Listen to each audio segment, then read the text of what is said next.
Hello everyone. Welcome to Guidify. In this video, I'll show you 2 easy ways to check your graphics card in Windows. Let's start with the first method. Right-click the taskbar. Click Task Manager. If Task Manager opens in the compact view, click More Details. Select the Performance tab.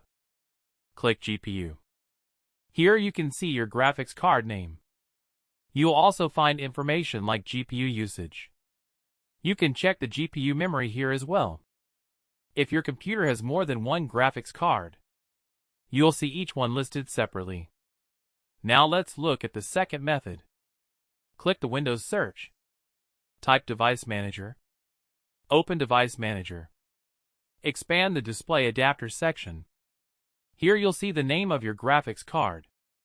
If your PC has multiple graphics cards, they'll all appear in this list. This method is useful if you only want to identify the installed graphics card. If you need more details like usage or memory, use the Task Manager method instead.